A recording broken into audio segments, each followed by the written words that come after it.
आज से करीब 4500 साल पहले, जब दुनिया में ना कोई देश था ना कोई सीमा, सिर्फ रेगिस्तान, नदियां और छोटे छोटे शहर थे, उसी समय सुमेर की भूमि पर, जहां टिग्रिस और यूफ्रेटीज नदियां बहती थीं, एक ऐसा नाम जन्म ले रहा था जो आगे चलकर इतिहास में अमर हो जाएगा। एनमे-बारागेसी, एक ऐसा राजा जिसका जन्म इतिहास साफ साफ नहीं बताता, लेकिन कल्पना कीजिए, एक साधारण परिवार में जन्मा वो बालक जिसके अंदर बचपन से ही नेतृत्व, साहस और जीतने की आग थी।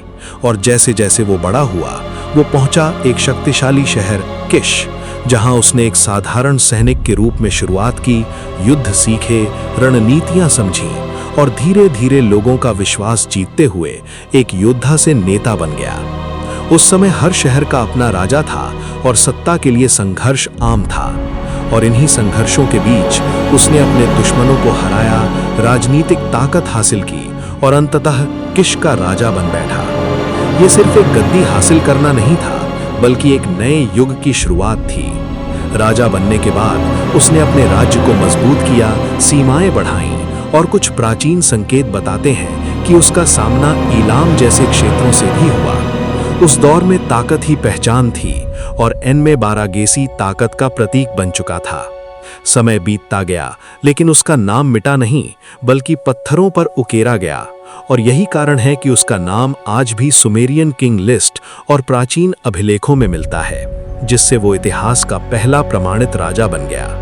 उसके बाद उसका बेटा आगा सिंहासन पर बैठा और यहीं से कहानी जुड़ती है एक और महान नाम से, गिलगामेश से। लेकिन समय के साथ जैसे हर राजा का अंत होता है, वैसे ही वो भी इतिहास की धूल में खो गया।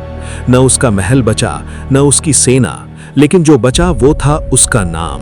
एक ऐसा नाम जो 4500 साल बाद भी जिंदा है और आज वो दुनिया के पहले प्रमाणित राजा के रूप में जाना जाता है। और अगर आपको ऐसी रहस्यमयी और असली कहानियां पसंद हैं, तो चैनल को सब्सक्राइब जरूर करें और बताइए, क्या आप गिलगामेश की कहानी भी सुनना चाहते हैं?